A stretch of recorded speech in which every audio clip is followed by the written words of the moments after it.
ভাড়াটা ভাড়াটা চাইলাম বলে আপনি আমার থাপ্পড় মারলেন। আর ফোন নিয়ে বাচ্চা, নিজের ছেলের বউর কাছ থেকে ভাড়া চেতে তো লজ্জা করে না? তোকে তো আমি একটা টাকাও দিব না ভাড়া। তোর তো মেয়েদের থেকে বৌমা না হয় আমি এই দই করে অলক্ষমী কোথাকার। এই তোর এত বড় সাহস, তুই আমাকে অলক্ষী বলিস? তোকে তো আজকে আমি। আরে মাইশান, তুমি রিক্সা চালকের সাথে এমন আচরণ করছো কেন? আরে সাকিব, তুমি কখন আসলে বিদেশ থেকে? আমাকে তো কিছু জানালেও না।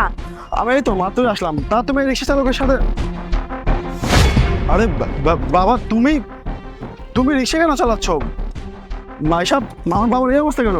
স্যার, এইসব কথা আপনি কি বলতেছেন? আমি আপনার বাবা হতে যাবো কেন?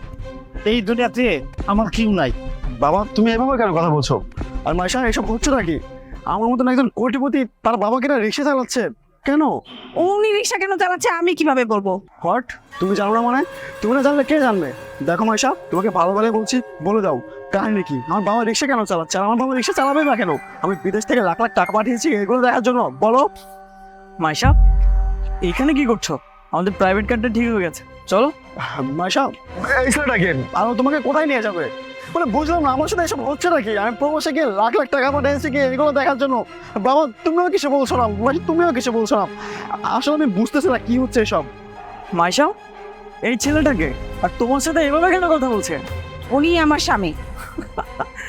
What? এই আমার মার্কার ছেলেটাই তোমার সেই স্বামী, যে কিনা বিদেশে গিয়ে তোমাকে আর আমাকে কোটিপতি বানিয়েছে আর নিজে ফকির হয়েছে?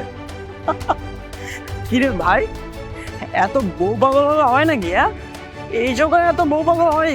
আমি তোকে দেখলাম শুধু, আর একদিকে না ভালোই হয়েছে, ও বিদেশ থেকে তোমাকে আমাকে টাকা পাঠিয়েছে, আমরা কোটিপতি হয়েছি, আর ওর বাবার মতো গরিব হয়েছে। চলো। দাঁড়াও, মাইশা, তুমি আমার সাথে এমন কেন করতেছো? আর বাবা, এসব কি হচ্ছে আমাকে বলো। আমি প্রবাস থেকে এত এত টাকা পাঠিয়েছি কি এগুলো দেখার জন্য? তুমি রিক্সা চালাচ্ছ আর অন্য একটা ছেলের সাথে। বাবা, তোমার এল কীভাবে বলো, আমাকে খুলে বলো। জানতে চাস তুই বিদেশে লাখ লাখ টাকা ইনকাম করছস? তোর বউ এই পোলার সাথে ফুর্তি করে বেড়াইছে। তোর লাখ লাখ টাকা সে তার নিজের নামে করে নিছে। তোরে বানাইছে ফকির আর আমারে বানাইছে রিক্সাওয়ালা। বাবা, তুমি এসব কি বলতেছো? যে বউকে নিয়ে সুখে থাকবার জন্য আমি প্রবাসে পাড়ি দিয়েছি, প্রবাসে হাড় ভাঙা ঘাটুনা করে লাখ লাখ টাকা পাঠিয়েছি, যে অন্তত দেশে এসে বউয়ের সাথে পরিবারের সাথে সুখে শান্তিতে জীবনটা কাটাবো। আর তুমি তুমি কিনা আমার সেই টাকা দিয়ে তুমি বয়ফ্রেন্ড পালতেছো, আর আমার বাবাকে বানিয়ে হচ্ছে রিক্সা চালক। আরে প্রবাসে যারা থাকে তারা কত কষ্ট করে টাকা কামাই করে তুমি জানো? তোমার কি একটু বিবেকে বাঁধলো না? যার জন্য নিজের দেশ, নিজের পরিবার, নিজের সমাজটাকে ত্যাগ করে বিদেশে পাড়ি দিয়েছিলাম, সেই মানুষটাই কিনা আমাকে এভাবে ঠকালো, এভাবে ঠকালো। তো ঠিক আছে বাবা। বৌমা, বৌমা, সাকিবকে বাঁচাও, সাকিবকে বাঁচাও বৌমা, বৌমা। শোনো, বন কেন হয়ে গেছে, এই সুযোগে আমাদের কেটে পড়তে হবে না। চল। বৌমা তুমি যাও না, সাকিব অজ্ঞান হয়ে গেছে। বৌমা যাও না। বাবা, তোর কিছু হয়ে গেলে আমি কই যাবো বাবা?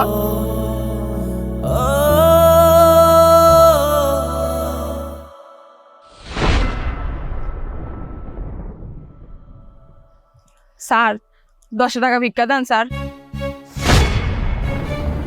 আরে তুমি তুমি এখানে, আর তোমার এই অবস্থা কেন? সাকিব, সুমন আমার জীবনটা একদম ফেল করে দিয়েছে। তোমাকে ছেড়ে ওকে বিয়ে করার পরে যত টাকা পয়সা সম্পত্তি ছিল সব কিছু আমার কাছ থেকে কেড়ে নিয়ে আমাকে রাস্তার ফকির বানিয়ে দিয়েছে, আমাকে বাড়ি থেকে বের করে দিয়েছে। আমার আর যাওয়ার কোনো জায়গা নেই। তুমি আমাকে তোমার সাথে খাওয়ারে নিয়ে চলো। এই নষ্টামি, তোমার আমার কাছে ক্ষমা চাইতে একটু লজ্জা করলো না? আরে যে ছেলেটি কোটি কোটি টাকা খেয়ে তুমি যাকে রাস্তার বুকে বানিয়ে দিয়েছিলে, সেই ছেলের কাছে তুমি কোন মুখ নিয়ে ক্ষমা চাও? আরে যাকে তুমি পরিবার থেকে নিঃস্ব করে দিয়েছো, যাকে ছেড়ে তুমি অন্য একটা ছেলের হাত ধরে চলে গিয়েছো, তার কাছে ক্ষমা চাও? ভাগ্যিস তুমি সেদিন আমাকে ছেড়ে চলে গিয়েছিলে, তা না হলে বাকি জীবনটা আমার কষ্টে কাটাতে হতো। আর তোমার কষ্ট তো মাত্র শুরু, সবে তো মাত্র ফকির নিয়ে গেছো। তোমার এমন একটা দিন আসবে যেদিন তুমি না খেয়ে মারা যাবা। এটা আমি স্বামী হিসেবে তোমাকে অভিশাপ দিলাম, কথাটা মনে রেখো।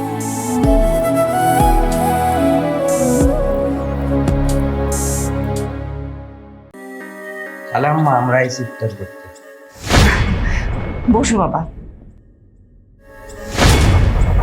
তোরা এখানে কেন বসেছিস? ওরা এখানে ইফতারের জন্য বসেছে। মা, আপনার কি কোনো কমন সেন্স নেই? আমি আপনাদের বাড়ির জামাই, আমি এখানে ইফতার করতে বসেছি, আর আপনি কি না আমার সাথে 2 পয়সার একটা কাজের মেয়ে আর দারোয়ানকে বসিয়েছেন। কেন বাবা, তারা এখানে বসলে কি সমস্যা? সমস্যা মানে? মাইশা, তুমি তোমার মাকে বলবে যে আমার কি সমস্যা? চুপ করে আছো কেন, বলো। মা, ও তো সত্যি কথাই বলেছে। তোমার জামাইয়ের তো একটা মান সম্মান আছে, তাই না? তুমি এই ফকিন্নিদের চেয়ারে বসেছো কিসের জন্য? ইফতার করানোর জন্য। আর তোমার জামাই তো এসব ফকিন্নিদের 2 চোখে সহ্য করতে পারে না, তারপরে আবার তাদের সাথে আবার ইফতারি করবে, এটা তুমি কিভাবে ভাবলে? তোরা এখনো এখানে বসে আছিস? তোরা নিচে গিয়ে বসবি নাকি আমি এখান থেকে চলে যাব? না না স্যার, তাই চল আমরা নিচে যাই, বলি আমরা বইতাছি।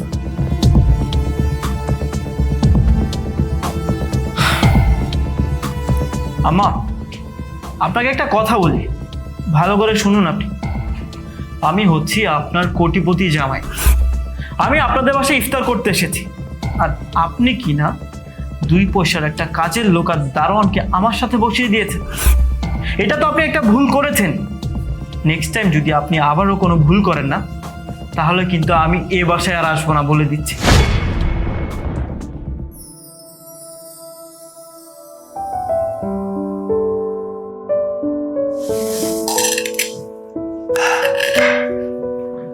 মানিলা, তোর আর তোর জামাইয়ের খাবার এখানে দিয়ে গেলাম।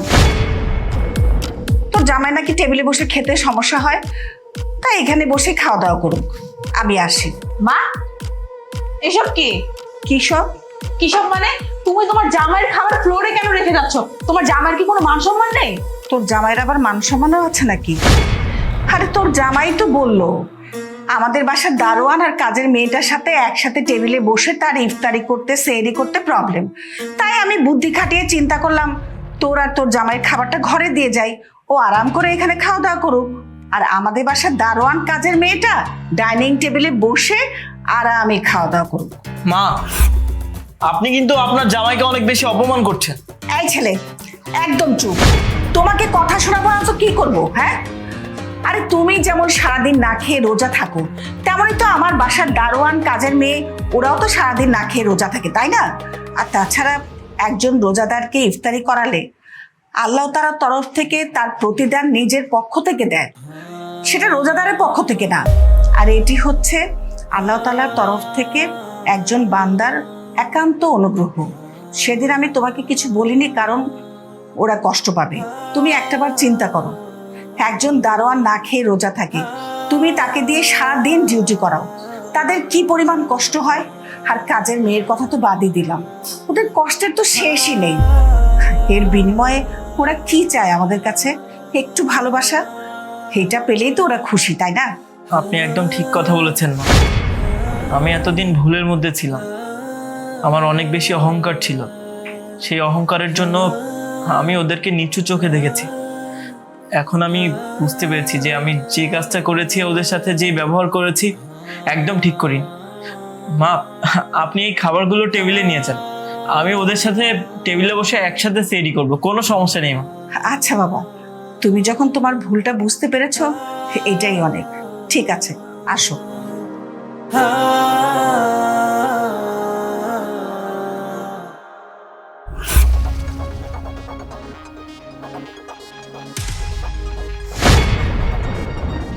স্যার আমরা নিচে বইতেছি। হ্যাঁ স্যার, আমরা নিচে বইতেছি, চল। আরে না, তোমাদেরকে নিচে বসতে হবে না, আমরা এখন থেকে সেহরি আর ইফতার একসাথে টেবিলে বসেই করব, কোনো সমস্যা নেই। স্যার আপনি না কইলে নিচে বইতে। ভাইরে, এই মাস হচ্ছে রমজান মাস। রমজান মাসে কি অহংকার মানায়? আর রমজান হচ্ছে ফজিলতের মাস। আমি তোমাদেরকে যে কষ্ট দেওয়ার কথা বলেছি, তার জন্য আমি খুবই দুঃখিত। আমার শাশুড়ি মা যদি আমাকে ভুলের মধ্যে থেকে না বের করতেন, তাহলে আমি ভুলের মধ্যেই থেকে যেতাম। আর তোমাদের সাথে আমি অনেক বড় অন্যায় করেছি, তোমরা প্লিজ আমাকে মাফ করে দিও। না না স্যার, আপনার ক্ষমা চাইতে হইব না। আপনি যে নিজের ভুল বুঝতে পারছেন তাই তো অনেক। আসলে স্যার জানেন কষ্টটা কখন লাগে? যখন সবাই মিলে আমগরে মানুষ মনে করে না তখন। কিন্তু আজকে আমরা অনেক খুশি স্যার, অনেক। হয়েছে হয়েছে, এত কথা বলতে হবে না, এখন আমরা খাওয়াটা শুরু করি, তা নাহলে আজান দিয়ে দেবে।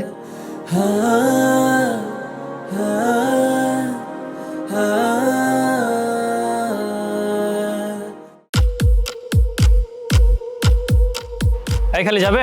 হ্যাঁ যাবো বাবা, উঠেন।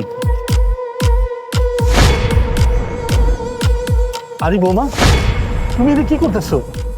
আমার পুরাটা বিছনায় জ্বরে কাটতেছে, আর তুমি বাইরে ঘুরে ঘুরে করতেছো। রিক্সা চালকের বাচ্চা, তোর ছেলে ঘরে জ্বরে পড়ে মরতেছে, তা আমি কি করব? আর সকালবেলা কি খেয়ে আইছস যে আমরা আবল তোমার কথা বলো? কেন বৌমা, তোমার সাথে আমার পুলার বিয়ে হয় নাই? মাইশা উনি কি বলতেছে? তুমি ওনার ছেলের বউ মানে কি উল্টাপাল্টা কথা বলতেছে এই লোক? সুমন, তুমিও না, মানে তুমি ভাবলে কি করে আমি সামান্য একটা রিক্সা চালকের ছেলেকে বিয়ে করব?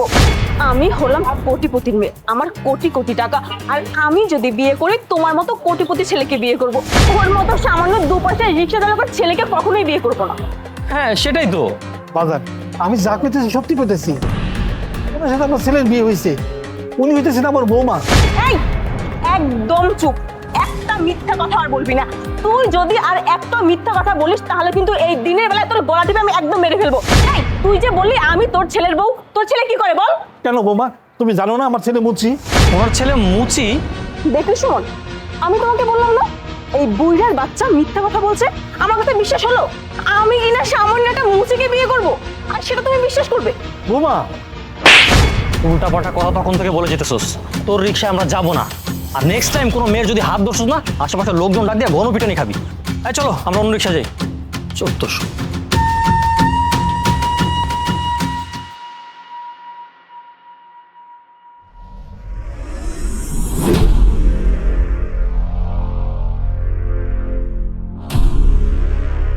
নে, জুতোটা ভালো মতন পরিষ্কার করে দে।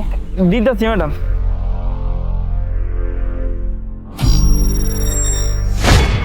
বউ তুমি তুমি এখানে? সকালবেলা থেকে আমার গা জ্বরে পুড়ে যাইতেছে, তারপর আমি এখানে এসে কাজ করতেছি যাতে আমি তোমার 1000 টাকা দিতে পারি, আর তুমি কিনা এখানে অন্য একটা পোলার লগে ঘুরে বেড়াইতেছো। মুচির বাচ্চা হাত ছাড়। তোর মতো স্বামীর সংসার আমি আর করবো না, তোকে আমি তালাক দেবো। এই জন্য অন্য ছেলের সাথে আমি ঘুরে বেড়াই। তোমার এই স্বামী বাচ্চা থাকতে না এরকম কাজ কখনো হইতে দিব না, আমি এটা হইতে দিব না। বউ, কি কই জুতা পলিশ করনি? হ্যাঁ হয়ে গেছে, চলো। তোমার জুতা তো যেমন ছিল অমনই আছে, তুমি পলিশ করাও। আর বাবা বললাম হয়ে গেছে, চলো না এখান থেকে, চলো। আরে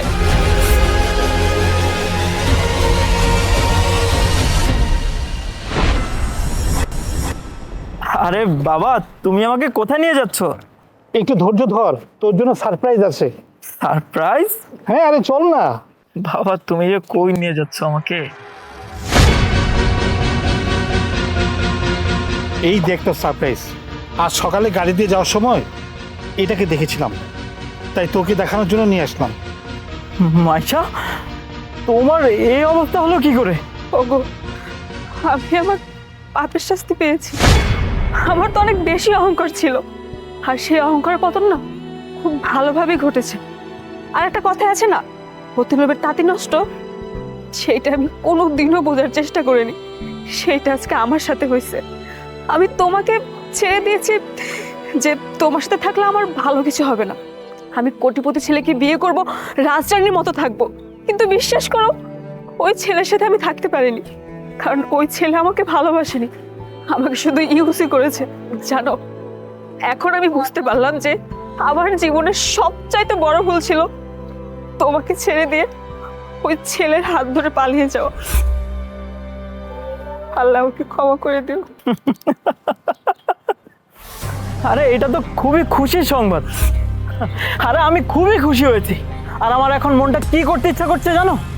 আমার ইচ্ছা করছে কয়েকশো কেজি মিষ্টি কিনে নিয়ে এসে পুরো এলাকাকে বিলে দিয়ে বলি একটা নষ্টা মেয়ের পতন ঘটেছে। তোমার খুব অহংকার ছিল তাই না? আজকে দেখো সেই অহংকারের পতন ঘটেছে, আর তুমি আজকে ভিক্ষা করছো। তুমি একজন ভিখারি।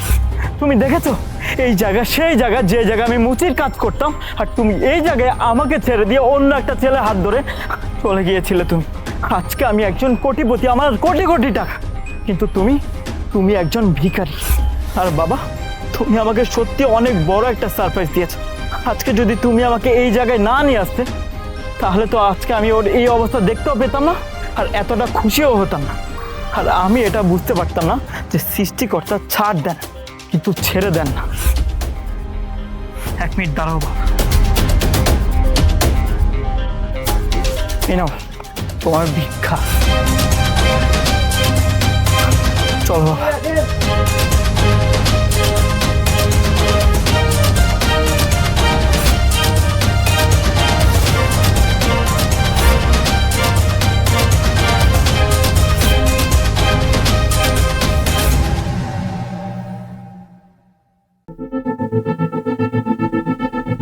চাচি, তুই কাপ চা দিন তো। বসেন। না, আমি এখানে চা খাবো না। কেন, সমস্যা কোথায়? তুমি এত দূর থেকে আমাকে নিয়ে আসলে চা খাওয়ানোর জন্য, আর এখন তুমি নাকি বলতেছো তুমি চা খাবে না? আরে বাবা, বললাম তো খাবো না, আমরা পাশের দোকান থেকে চা খাবো, চলো। না, আমি এই দোকান থেকে চা খাবো। আর তুমি তো জানো এই দোকানের চা সব থেকে বেশি মজা, তাহলে অন্য দোকানে কেন যাব? এত দূর থেকে যেহেতু এসেছি, এখানেই চা খাই। ম্যাডাম, আমার দোকানে চা নাই, শেষ হয়ে গেছে। আপনারা অন্য একটা দোকানে গিয়ে চা কিনা খান। এই মহিলা, মাথা ঠিক আছে? কি বলতেছেন আপনি? একটু আগে বললেন এখানে বসে চা খাওয়ার জন্য, আর এখন বলতেছেন আপনার দোকানে চা নেই। তাহলে বসতে কেন বললেন? সমস্যা কোথায়? আমি বসতেছি না, এখানে হচ্ছেটা কি? কি হলো বলো, কারণ কি ওখানে চা দেবেন আমাদের? কারণ এই চা অলরেডি আমার গরিব মা, উনিকে আমার একদম সহ্য হয় না। উনি চায়ের ব্যবসা করে আমার মান সম্মানটা ডুবিয়ে দিয়েছে, আর এর জন্য আমি তাকে ছেড়ে চলে গিয়েছিলাম। আর তুমি কি করে ভাবলা উনার নোংরা হাত দিয়ে আমি চা খাবো? চলো তো আমরা অন্য কোথাও গিয়ে চা খাবো। ঘরে বাজার, হ্যাঁ, আমার হাত তো নোংরা হয়ে গেছে। আমার এই হাত দুইটা নোংরা হয়ে গেছে। ছোট্টবেলায় ধরে এই দুইটা হাত দিয়া কত আদর করছে, বুকে আগলে রাখছি। আমারে সারা তখন তুই কিছু বুঝতে না, আর এখন আমার হাত দুইটা নোংরা হয়ে গেছে। ভুল আমারে হয়েছে, তোর মতো এই নোংরা পোলারে আমি পেটে ধরছিলাম। আমারে বোন। এই বুড়ি, তোর এত বড় সাহস, তুই আমার সামনে আমার হাজব্যান্ডকে এত নোংরা নোংরা কথা বলতেছিস? তোকে এত বড় সাহস কে দিয়েছে? আর ও তোর সাথে যা করেছে একদম ঠিক করেছে। তুই না এটাই ডিজার্ভ করিস, তোর মতন মহিলাদের সাথে এটাই করা উচিত। সামান্য একটা চা হলে হয়ে তুই আমার হাজব্যান্ডকে অপমান করছিস। তোকে এত বড় সাহস কে দিয়েছে? এই থাপ্পড়টা দিয়ে না তোকে একটা শিক্ষা দিলাম, মন চাচ্ছে আরো 2টা কষিয়ে দেই। এবার মতন ছেড়ে দিলাম। এই চলো তো, আমরাও দোকানে চা খাবো না, চলো। ফুকিন্দি, এই দিন দেখা লেগে আমার এখনো বাজায় রাখছে। অপমানে দামি আর করতে পারে না আল্লাহ। কেন আমি বাইজাছি, জ্ঞান বাইজাছি এখনো। চাচি 1 কাপ চা দেন। বসেন বাজান, দিতেছি। কি ব্যাপার চাচি, আপনি কাঁদছেন কেন? কি হয়েছে? বাবারে, কি আর কমো আমার দুঃখের কথা। ছোটবেলা থেকে মা থাইকেও মায়ের কোনো আদর পাই নাই। বাপ বয়সে থেকেও বাপের কোনো আদর পাই নাই। অনাদরে অবহেলায় খাইয়া না খাই আমি বড় হয়েছি। তারপর বড় হওয়ার পর আমার গার্মেন্টসের এক পোলা লাগে আমার বিয়ে হয়। সেই স্বামী আমারে পালায় রেখে চলে গেছে, বাড়িতে গেছে, বইলা গেছে। আর তখন আমার পেটে 2.5 মাসের পোলা, আর এই পোলাটার পেটে ওই আমি রাজমিস্ত্রি কাম শিখছিলাম। কত কষ্ট করে আমি পোলাটারে জন্ম দিলাম। নিজে না খাইয়া আমার পোলারে আমি খাওয়াই বড় করছি। আর এই পোলা এখন আমার চেনে না। আমি গরিব, মানে গরিব বলে আমার মা বলে পরিচয় দিতে ওর লজ্জা লাগে। আমার মা বলে স্বীকার করে না। আচ্ছা চাচি, আপনি প্লিজ শান্ত হন। আসলে আমি আর দুঃখের কথা কি বলবো বলেন, আমার নিজেরও না মা নেই। সেই ছোটবেলায় মা আমাকে রেখে মারা যায়, তারপর থেকে মায়ের আদর কি সেটা তো কখনো পাইনি, বলতেও পারবো না। আপনার নিজের পেটের সন্তান আপনাকে মায়ের মর্যাদা দেয়নি তো কি হয়েছে? আপনি যদি কিছু মনে না করেন, আমি আপনাকে মা বলে ডাকতে চাই। মানে আমি চাচ্ছিলাম যে আপনি যদি কিছু মনে না করেন তাহলে আপনাকে নিয়ে আমার বাসায় যেতে, তাহলে দেখা যাচ্ছে আমি একজন মা পেলাম আর আপনিও একটা ছেলে পেলেন। যাবেন আমার সাথে?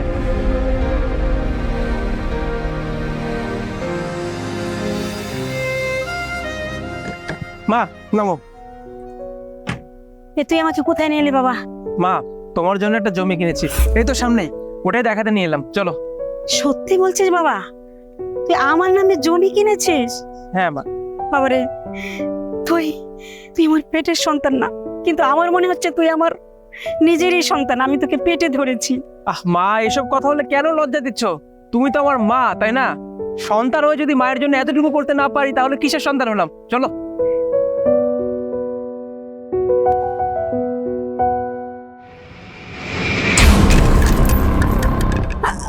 বাবা, তোমার কিছু হয়নি তো? তুই? কি ব্যাপার মা, তুমি তুমি ওকে চেনো নাকি? না না, আমি ওকে চিনি না। চল চল আমরা যাই। মা, আমাকে তুমি চিনতে পারো নাই? মা, আমি তোমার ছেলে আবির। আমার আবির নামে কোনো ছেলে নাই, আমার একটাই ছেলে, সুমন। মা, আমি জানি তুমি এই কথাগুলো তোমার মন থেকে বলো নাই, তুমি অভিমান নিয়ে বলেছো। কারণ আমি তোমার সাথে যে অন্যায় করেছি তাতে আমি ক্ষমা পাওয়ার যোগ্য না। আমি আমার বউয়ের সামনে তোমাকে সেদিন কত অপমান করেছি, তোমার গায়ে পর্যন্ত হাত তুলেছে আমার বউ, তবুও আমি কিছু বলিনি। সেই মানুষটা আমাকে ধোকা দিয়ে অন্য একটা ছেলের সাথে পালিয়ে গেছে। আমার টাকা পয়সা সম্পত্তি সব কিছু লুটে নিয়ে আমাকে রাস্তার ফকির বানিয়ে দিয়েছে। মা, আমি জানি মা, সব কিছু তোমার অভিশাপ। মা, তুমি যদি আমাকে ক্ষমা করে না দাও তাহলে সঙ্গে আল্লাহ আমাকে ক্ষমা করবেন। আমি আমার ভুলটা বুঝতে পেরেছি। মা, প্লিজ আমাকে ক্ষমা করে দাও। মা, আমাকে তুমি ক্ষমা করে দাও। ছাড় ভিখারি। ও, তোর ভিক্ষা চাই তো? বাবা সুমন, ওকে কিছু টাকা দিয়ে দে তো।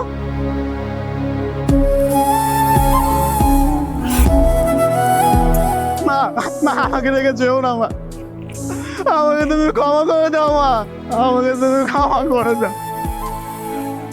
আমাকে তুমি ক্ষমা করে দাও। মা,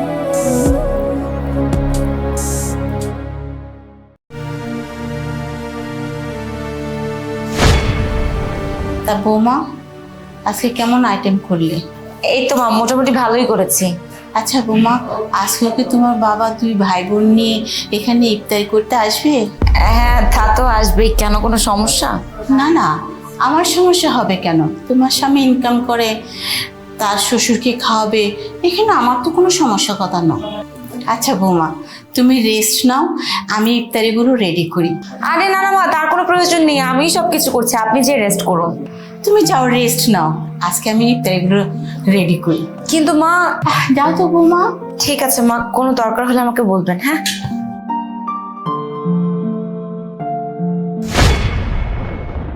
বলবো না, আজকে এমন কিছু করে দেখাবো যাতে জীবনে তার বাবা আর ভাই বোন এই বাড়িতে লজ্জাও যেন ইফতারি করতে না আসে।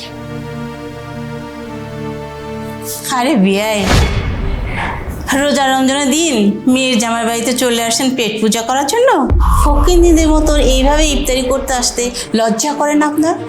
লজ্জা করবে কেন বিয়ান সাহেব? আমরা তো আর বিনা দাওয়াতে আসি নাই, তাই না? চুপ করেন, নিজের বাড়ি ইফতারি করার টাকা নেই, মেয়ের বাড়িতে আসছেন ইফতারি করার জন্য, আবার মুখোমুখি তর্ক করেন। আরে তোমরা চলে এসেছো? ইফতারের সময় হয়ে গেছে, আসো আমরা সবাই মিলে ইফতার করে নিই। হ্যাঁ হ্যাঁ, চল মা, এই আয় তোরা। শোন, আচ্ছা তোর বউ এসব কি শুরু করেছে? হ্যাঁ, প্রতিদিন এরকম ছোট লোকদেরকে ইফতারি করিয়ে তোর টাকা পয়সা নষ্ট করছে না? আচ্ছা মা, তুমি এভাবে কেন কথা বলছো বলো তো? কাউকে ইফতারি করালে টাকা পয়সা কমে যায় না, বরং টাকা পয়সা বাড়ে। আর এই পবিত্র রমজান মাসে কাউকে ইফতারি করালে রোজাদার বান্দার মতো সমান সওয়াব পাওয়া যায়। তাহলে সমস্যা কোথায় মা? আসো।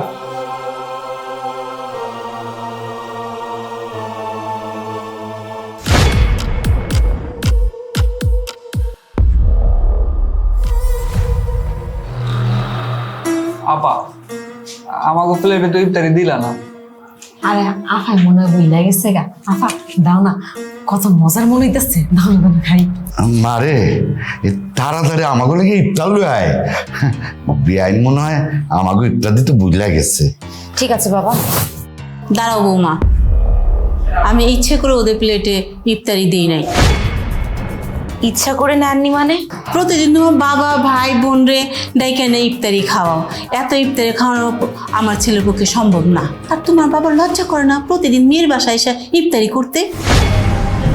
মা, তুমি এভাবে কেন কথা বলছো? একদম চুপ কর বোকা ছেলে, প্রতিদিন এরকম ভাই বোনদের ইফতারি খাওয়ালেও টাকা পয়সা খরচ হইব না তো? আর বিয়ে সাহেব, আপনারও কই, আপনি লজ্জা করে না? প্রতিদিন মেয়ের বাসা চলে আসেন ইফতারি করণের লেগে। আরে বাবা, বুঝেন না কেন? আপনাদের মতো ফকিরনিদের সাথে ইফতারি করতে আমার একটুও ভালো লাগে না। মা, আমাকে ক্ষমা করবেন। আমাকে একটা কথা বলুন তো, এই 2 দিনের দুনিয়ায় আপনারা তো অহংকার কেন? কি আমি অহংকার করি? অবশ্যই মা, আর তা না হলে আপনি আমার বাবার সাথে এরকম কাজটি করতে পারতেন না। আমি আপনার ছেলেকে বারবার বুঝিয়েছি, কিন্তু সে আমার কোনো কথাই শুনেনি, আর এই জন্য আমি আর তাকে না করতে পারিনি। মা, রাসূল সাল্লাল্লাহু আলাইহি সাল্লাম বলেছেন, যে ব্যক্তি রমজান মাসে তার হালাল পথের উপার্জন থেকে কোনো ব্যক্তিকে খাওয়াবেন, তার জন্য ফেরেশতাগণ সারা রাত ভর প্রার্থনা করবেন। আর জিবরাইল আলাইহিস সালামের সাথে শবে কদরের রাতে মুসাফা করার সুযোগ পাবে। আর যেই ব্যক্তি জিবরাইল আলাইহিস সালামের সাথে মুসাফা করার সুযোগ পাবে, তার অন্তরের সকল কাঠিন্য দূর হবে। আর তার থেকেও বড় কথা, সেই ব্যক্তি আল্লাহর নিকট কান্না করার সময় তার অশ্রুও বৃদ্ধি পাবে। মা, আপনার ছেলে তো জীবনে অনেক ইনকাম করেছে, কিন্তু পরকালের জন্য তো তাকে সঞ্চয় করতে হবে, তাই না? মা, রোজাদারকে ইফতার করানোর মাধ্যমে একই সাথে অনেকগুলো ইবাদত আদায় হয়।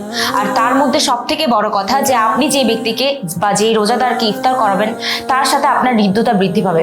আর এই হৃদ্যতা বৃদ্ধির কারণে আপনি জান্নাতে যাওয়ার সুযোগ পাবেন। মা, ও একদম ঠিক কথাই বলেছে। আমাদের প্রিয় রাসূল হযরত মুহাম্মদ সাল্লাল্লাহু আলাইহি ওয়াসাল্লাম বলেছিলেন, তোমরা পরিপূর্ণভাবে মুমিন না হওয়া পর্যন্ত জান্নাতে যেতে পারবে না। আর একজন মুসলমান হয়ে তোমরা যদি আরেকজন মুসলমানকে ভালোই বাসতে না পারো, তাহলে তোমরা মুমিন হতে পারবে না। সব থেকে বড় ব্যাপার কি মা জানো? রমজান তো আমাদের জীবনে একটা শিক্ষা নিয়ে আসে। এই রমজান মাসে আমরা যদি নিজেদের আত্মশুদ্ধি করতে না পারি, তাহলে সে রমজান মাসে রোজা রেখে লাভটা কি বলতো? সে রোজা কি আল্লাহ দরবারে কখনো কবুল হবে? এই রোজা আল্লাহ দরবারে কখনোই কবুল হবে না মা। মা, একটা কাজ করি না, রমজান মাসে গরিবদেরকে খাওয়ানো বোঝা না মনে করে আল্লাহর ইবাদত মনে করি, আর আমরা সবাই মিলে একটু গরিবদেরকে খাওয়াই। এতে করে আমাদেরই অনেক সওয়াব হবে। আমি ভুল করেছি বৌমা, আমি এমন করে কখনো ভেবে দেখি নাই। বিয়ে সাহেব, আপনারা বসেন, আমি ইফতারি নিয়ে আসি। ঠিক আছে, বসেন।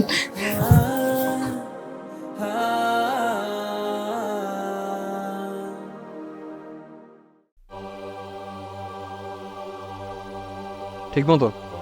হ্যাঁ, নিচের দিকটা। হয়েছে হয়েছে। বাজান, আমার টাকাটা দিয়ে যান। ছোট লোকের বাচ্চা, তোর এত বড় সাহস! তুই নোংরা হাত দিয়ে আমার হাত ধরেছিস? ফকিন্নির বাচ্চা, ফকিন্নি! ও শিট! আসো তো। ও বাবা, বাবা আমার টাকাটা দিয়ে যান। কি সমস্যা আপনার? চাচি, আপনি উঠুন। মা, বাবা, আমি মা, তোমার এই অবস্থা কেন? ওঠো। কি ব্যাপার, তোমার এই অবস্থা কেন? বাবা, আমি তোরে কত জায়গায় করছি, কোথাও খুঁজে পাই নাই বাজান। তোরে না পাই আমার জীবনটা একেবারে কষ্ট জর্জরিত হয়ে গেছে। আজকে আমি তোরে পাইছি, ভাই আমার জীবনটা ধন্য হয়ে গেছে বাজান। আমার লয়ে যা, আমি তোর লগে যাবো। আমি এখানে থাকবো না, আমার লয়ে যা। কি ব্যাপার? তুমি এই সামান্য 2 টাকার মুচিকে রাস্তা থেকে এইভাবে উঠালে কেন? আর আমি বুঝলাম না, তুমি এই মুচিকে মা বলে কেন ডাকছো? এই ফকিন্নিকে তুমি মা ডাকছো কিন্তু কেন? কি ধরনের বেয়াদবি মার্কা কথা বলছো তুমি? আমার মাকে তুমি মা বলে রাখবো, তাই না?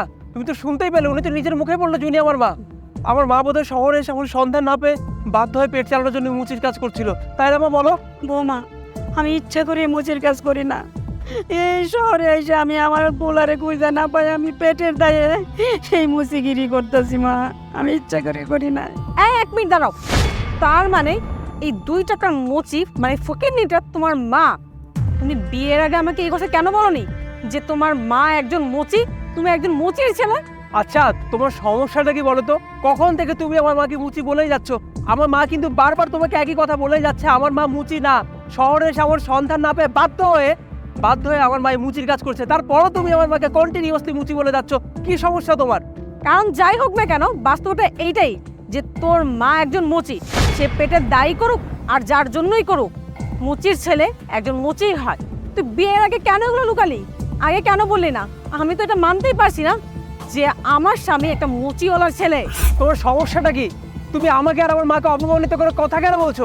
দেখো, আমি শেষবারের মতো বলছি, আমার মাকে সম্মান দিয়ে কথা বলবে, বলে দিচ্ছি। ব্যবহারে কি দেখেছিস তুই আর তোর মা? এখন তো আমি খুব ভালো মতো কথা বলছি, আর কিছুক্ষণ এখানে দাঁড়ায় না আমার হাত উঠে যাবে তোর গায়ে আর তোর মার গায়ে। আমি তো পুলিশে কমপ্লেন করে দেবো তোর নামে। তুই আমাকে ধোকা দিয়ে বিয়ে করেছিস, বিয়ের আগে তুই সবকিছু লুকিয়েছিস আমার থেকে যে তুই একটা মুচিওয়ালার ছেলে। শোন, আজকের পর থেকে তোর আমার কোনো সম্পর্ক নেই। আমি আজকেই তোকে ডিভোর্স দেবো। আমি তো ভেবেছিলাম তুই অনেক বড় লোক, তোর অনেক টাকা আছে, তোর মাও অনেক বড় লোক হবে, কিন্তু এখন তো দেখছি তুই একজন মুচিওরের ছেলে। আর এগুলো জানার পর তোর সাথে আমি আর থাকতে পারবো না, তাই আমি তোকে আজকেই ডিভোর্স দিব। আর কোনোদিন আমার সাথে কন্ট্রাক্ট করার ট্রাইও করবি না। তো তোর মতন থাকবি, আমি আমার মতো থাকবো। হরে আমার কারণে তোর বউ দূরে যাইরা চলে গেছে, আমারে ক্ষমা করে দিস বাজান। মা, তুমি আমার কাছে ক্ষমা কেন চাচ্ছ বলো তো? যে মেয়ে আমার কোনোদিন হতেই পারেনি, তার জন্য আমি কেন কষ্ট পাবো? যে মেয়ে আমার মাকে সম্মান করতে পারে না, আমাকে সম্মান করতে পারে না, কিছু থেকে কিছু হলে ডিভোর্স দেওয়ার হুমকি দেয়। আর যাই হোক, তেমন মেয়ের সঙ্গে সংসার করা যায় না মা। আমি তো তোমাকে পেয়ে গেছি, আল্লাহর রহমতে আমার আর কাউকে দরকার নেই মা। তুমি চলো আমার সঙ্গে। চল বাজান। ভাইয়া 2 টাকা দেন না, আল্লাহ আপনার বাঁচায় রাখুক। আমার 2 টাকা সাহায্য করেন। বৌমা তুমি, সাজিদ নাম তো। বৌমা, বৌমা, সাজিদ আই তো। কি ব্যাপার, তোমার এই অবস্থা কেন? সেই দিন তোমাকে ছেড়ে চলে যাওয়ার পর আমি আরেকজনকে বিয়ে করি, আর বিয়ের পর সে আমার সব কিছু নিয়ে আমাকে নিঃস্ব করে দিয়ে গেছে। আজ আমি সব কিছু হারিয়ে রাস্তার সাথে ভিক্ষা করতেছি। তোমার সাথে আমি যা করেছি, তারপর আমার সাথে এমনটাই হওয়া উচিত ছিল। ওই যে বলে না, আল্লাহ সবাইকে তার কর্মের ফল দেয়। আমি আমার শাস্তিটা আর কর্মের ফল দুইটাই পেয়ে গিয়েছি। এটাই তো হওয়া দরকার ছিল, তাই না? কথাই তো আছে, যেমন কর্ম তেমন ফল। সেদিন আমি গরিব ছিলাম, আমার মা মুচির কাজ করতো বলে তুমি আমাকে ডিভোর্স দিয়ে চলে গিয়েছিলে না? সঙ্গে অনেক উল্টাপাল্টা কথা শুনেছিলে আমাকে, কিন্তু আজকে দেখো, যেই মানুষটাকে তুমি এত অবহেলা করেছিলে শুধুমাত্র গরিব বলে, আজকে সেই মানুষটা কোটিপতি তোমার সামনে দাঁড়িয়ে আছে, তুমি তার কাছে ভিক্ষা চাইছো। একেই তো বলে নিয়তির খেলা, তাই না? জানো, তুমি সেদিন আমাকে ছেড়ে চলে আসার পর মাকে নিয়ে প্রথম থাকতে আমার খুব কষ্ট হতো, কিন্তু আমার কাছে কিছু গোছানো টাকা ছিল, তার সঙ্গে সঙ্গে একটা বিজনেসের আইডিয়াও ছিল। আমি যেটা করি যে আমি প্ল্যান মোতাবেক বিজনেসে টাকা ইনভেস্ট করি, আর আল্লাহর রহমতে বছর ঘুরতে না ঘুরতে আমি এই শহরের টপ 10 কোটিপতিদের একজন।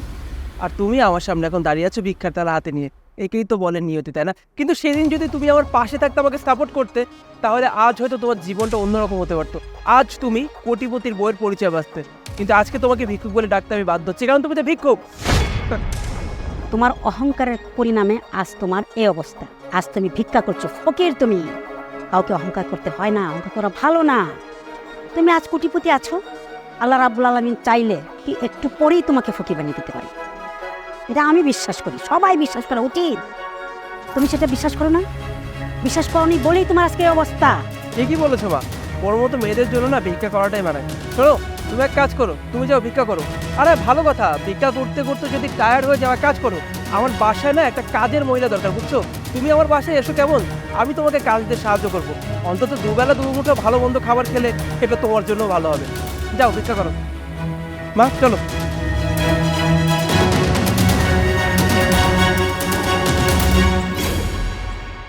বাজান, তুই হাত চালায় কর, আজকে কাস্টমারের চাপ অনেক। ও, এই যেটি সব পণ্য লাগবো? হ্যাঁ। আচ্ছা আব্বা, এই জায়গায় চামড়া ঢুকাই দিব? তুমি কি চামড়া ঢুকাইছো? আচ্ছা নে, জুতোটা ভালো মতন পরিষ্কার করে দে তো। আচ্ছা ম্যাডাম। আব্বা খারাপ, আপনার আবির, তুমি এখানে? আরে মাইশা, তুমি এখানে কি করতেছো? আমি এখানে কি করছি সেটা আমি তোকে কেন বলতে যাব? তার আগে তুই আমাকে বল, তুই কি মুচি? হ, আমি মুছি, আমার আব্বাই মুছি। তুমি আমার লগে তুই তো করে কেন করতেছো? তোকে তুই করে বলবো না তো কি করে বলবো শুনি? আর তুই যে একটা মুচি, সেই কথা তুই আগে কেন আমাকে বলিসনি? মাইশা, এই মুচি ছেলেটা কি হয় তোর? ও সেটাই তো মা, আমি তোমাকে বলেছিলাম না আমি একটা ছেলেকে ভালোবাসি। এটাই হলো সেই ছেলে যাকে আমি অনেক বেশি ভালোবাসি। আর ও যখন দেখেছে আমাদের কোটি কোটি টাকা, তখন সেই টাকার উপরে ভাগ বসানোর জন্য প্রেমের ফাঁদে ও আমাকে ফাঁসিয়েছে। মাইশা, আমি তোমারে কেন ফাঁসাতে যাবো? আমি তোমারে সত্যিকারে ভালোবাসি। এই মুচির বাচ্চা, ভালোবাসিস মানে? তোর সাহস কি করে হলো তুই একটা কোটিপতির মেয়ের দিকে এভাবে তাকানোর? লজ্জা করে না? ওনারা বড় লোক, ওনাকে পায়ে ধরে আমাকে চলতে হয়, আর ওদের সাথে প্রেম ভালোবাসা মানায় না। আর আমি তোর বাবা হয়ে আজকে ওদের সামনে কথা কইতে আমার লজ্জা লাগতেছে। তার মানে তোর বাবাও একজন মুচি? মাইশা, তুইও না, যেখানে ছেলে মুচি তার বাপ তো মুচি হবেই। ও আচ্ছা আচ্ছা, সেটাই তো। বাবা যখন মুচি, ছেলে কি হবে? স্বাভাবিক ব্যাপার, ছেলে তো মুচি হবে, তাই না? আর আমার খুব ভাগ্যটা ভালো, আজকে যদি এখানে না আসতাম তাহলে তো আমি তোর আসল পরিচয় কোনোদিন জানতেও পারতাম না। তুই এটা ছোট লোক, একটা মুচি। এই মুচির বাচ্চা, শোন, আমার মেয়ের জুতোটা ভালো মতো ঠিক করে দে। জি ম্যাডাম। মা, তোমার জুতাটা দাও। বাবা, এই, এটা কোন ধরনের জুতো পরিষ্কার? ভালো করে কর। ভালো করে করতেছি তো মা। আরে বাবা, ভালো করে কর। দূর, আমার মোটা পছন্দ হয়নি। ছাড়। বাবা তুমি ঠিক আছো? বাবা, আর তুমি মাফ করে দাও বাবা, আজকে আমার জন্য তোমার অপমান হইতে হয়েছে বাবা। বাবা, জীবনে এমন কিছু করে দাও বাবা, অগো আমগো কাছে আইতে হইব, অগো আমগো পায়ে পড়তে হইব বাবা, আমার তুমি মাফ করে দাও বাবা।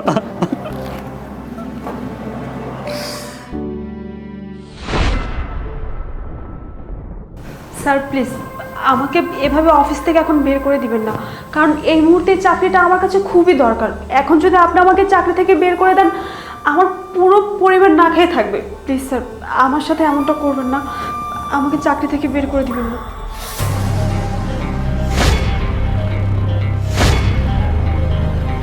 তোমার মতো একটা অহংকারী আমার অফিসে কোনোভাবে থাকতে পারে না। যখন আমি জানতে পারলাম যে তোমার মতো একটা অহংকারী আমার অফিসে জব করে, সাথে সাথে আমি তোমার চাকরিটা খেয়ে দিয়েছি। মানে তুমি তো সামান্য একজন মুচি ছিলে, সেখান থেকে মস্ত একজন অফিসার। সব কিছু আল্লাহর ইচ্ছা। আল্লাহ চাইলে মানুষকে কখন কোথা থেকে কোথায় নিয়ে আসতে পারে সেটা একমাত্র তিনিই ভালো জানেন। তুমি যে মানুষটাকে রাস্তার মধ্যে এভাবে অপমান করেছিলে, তার বাবার গায়ে ধাক্কা মেরেছিলে, আজকে সেই ছেলেটা কোটিপতি, মুচি থেকে কোটিপতি। আবির, আমাকে কি শেষবারের মতো একবার ক্ষমা করা যায় না? আমি তো তোমাকে বললাম চাকরিটা আমার খুবই দরকার, এই মুহূর্তে আমার পরিবার অনেক সমস্যার ভিতর আছে। প্লিজ। তোমার পরিবার যে আজকে এখানে এসেছে সবকিছু তোমার পাপের কর্মফল। তুমি মানুষের সাথে যেভাবে অহংকার দেখিয়ে কথা বলতে, যেভাবে তুমি তোমার লাইফ লিড করেছো, সেই কারণে আল্লাহ তোমাকে আজকে এখানে নিয়ে এসেছে। তুমি জাস্ট এখন আমার অফিস থেকে বেরিয়ে যাও, নাহলে আমি দারোয়ান ডাকতে বাধ্য হব।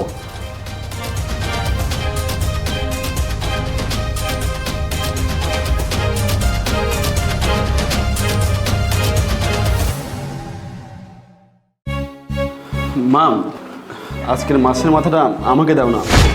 অনেক দিন হলো এত বড় মাছের মাথা আমি খাইনি। প্রত্যেকবার তো তোমার ছোট ছেলের কপালেই জুটে, আজকে না হয় আমাকে দাও, আমার খুব খেতে ইচ্ছে করছে মা। মাছের মাথাটা ওকে দিবে।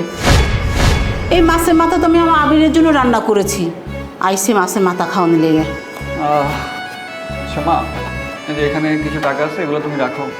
আর তোমার যদি আরও টাকা দরকার হয় তুমি আমাকে বলবা। বাবার কী লাগে না লাগে সেটা তো আমি জানি না, তুমি বাসায় আছো, সব কিছু কিনে নিও কেমন? বাবারে, আমি খুব খুশি, তোর মতো একটা ছেলে আমার কপালে জুটেছে। আর দেখ না, তোর বড় ভাইটা বউকে নিয়ে ঘরে বসে বসে গিলে গিলে সংসারটা ধ্বংস করে ফেলতেছে।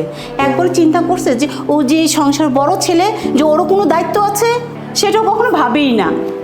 রাফসানা, তুমি কাকে কি বলছো? যে কিনা 3 বেলা বউ কিনে আরামসে বসে গিলছে, সে বুঝবে দায়িত্ব। সত্য। বাবা, মা, আপনারা কিন্তু আপনার বড় ছেলেকে খেতে বসে অপমান করছেন। এ মা, এতে অপমানের কি আছে ভাবি? মা বাবা যা বলেছে তো ঠিকই বলেছে। তোমার হাজব্যান্ড এই বাড়ির বড় ছেলে হয়েও কোনো দায়িত্বই পালন করে না। যা পালন করে আমার হাজব্যান্ড পালন করে, আর সেই সূত্রে ওর সাথে এরকমটাই হওয়া উচিত। আর আমার মাঝে মধ্যে কি মনে চায় জানো? তোমাদের দুইজনকে ধাক্কা দিয়ে বাড়ি থেকে বের করে দেয়। ঠেকায় পড়লে তারপর বুঝতে পারবে যে কষ্ট কি জিনিস, টাকা ইনকাম কতটা প্রয়োজন।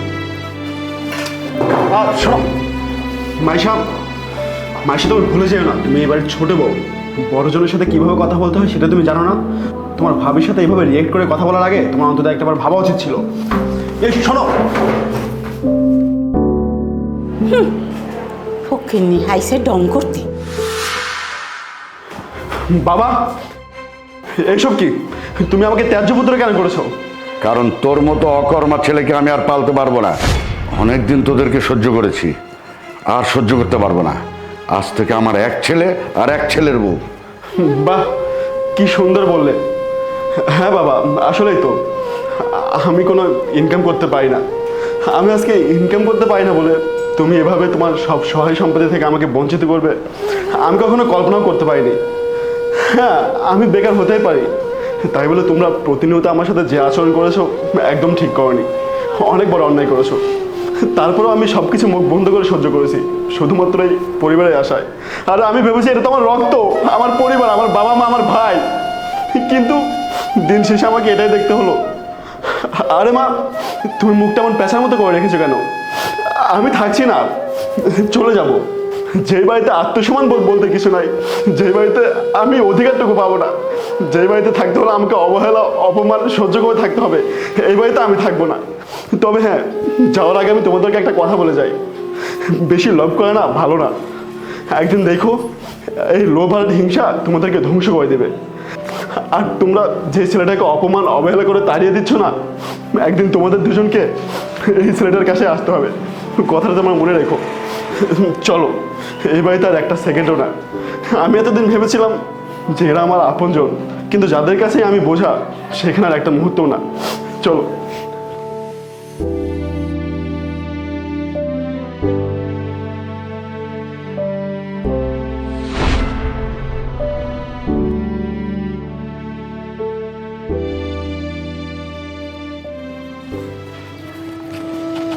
বাবা সুমন, সুমন রে, তুই বাবা আমাকে ক্ষমা করে দে। বাবা, তোর সাথে আমরা অনেক খারাপ আচরণ করছি, অন্যায় করেছি, তার প্রতিফল আজ আমরা পাচ্ছি। বাবা, তোর ছোট ভাইকে জায়গা সম্পত্তি বাড়ি ঘর সব লিখে দিয়েছিলাম, সে কি করেছে জানিস? সব বিক্রি করে বিদেশ চলে গেছে। আমরা দুটো মানুষ বেঁচে আছি না মরে গেছি, খোঁজ খবর রাখে না। 3 দিন না খেয়ে বাধ্য হয়ে রাস্তায় নেমেছি আমরা। তুই মাফ করে দে বাবা, আমাকে মাফ করে দে। একটা কথা কি জানো মা, আমাদের প্রত্যেকের জীবনে কিছু কিছু সময় থাকে যে সময়টা আমাদের দুঃখ কষ্ট অভাব এসে হানা দেয়, কিন্তু সেই সময় যদি আমাদের আপনজন প্রিয়জন যদি পাশে দাঁড়ায় না, তাহলে না এসব দুঃখ কষ্ট আমাদেরকে কিছুই করতে পারে না, নিজেকে অনেক হালকা লাগে। এটা ভেবে যে আমাদের আপনজন আমাদের পাশে আছে, হাজার দুঃখ কষ্ট আমাদের কিছু করতে পারবে না। আমার জীবনেও না এমন খারাপ সময় এসেছিল, যে খারাপ সময়ে আমি আমার সব থেকে আপনজন, আমার নিজের জন্মদাতা পিতা, আমার মা, কাউকে পাশে পাইনি। আমার খারাপ সময় যাদেরকে পাশে পাইনি, আমি তাদের খারাপ সময় কোনো হেল্প করতে পারবো না। তোমরা বরং ভিক্ষাই করো, এটাই তোমাদের সাথে ভালো মানিয়েছে। মনে পড়ে মা, মনে পড়ে তোমাদের আমি কর্ম করতে পারতাম না, আমি একটা ইনকাম করতে পারতাম না, সেই জন্য তোমরা আমার সাথে প্রতিদিন কুকুরের মতন আচরণ করেছো। মনে পড়ে মা, আমার মাছের মাথা অনেক পছন্দের ছিল, কিন্তু তোমরা আমার চোখের সামনে দিয়ে তোমার ছোট ছেলেকে মাছের মাথা দিতে, আমি একটা দিনও খেতে পারি নাই। যাই হোক, এইসব কথা তোমাদেরকে বলার কোনো লাভ নাই। মাইশা, চলো। দাঁড়াও, এনাদেরকে কিছু দান করে যাও, কারণ আমাদের মতো কোটিপতিদেরই তো উচিত, তাই না, এনাদেরকে দান করা। ও হ্যাঁ, ঠিক বলেছো। ওয়েট, তোমাদের ভিক্ষা লাগবে না? এই নাও, এখানে কিছু টাকা আছে, শান্তি মতো কিছুদিন খেয়ে নিও, ভালো থেকো। বাবা শোন, বাবা শোন, আমার কথা শোন। ওগো, কি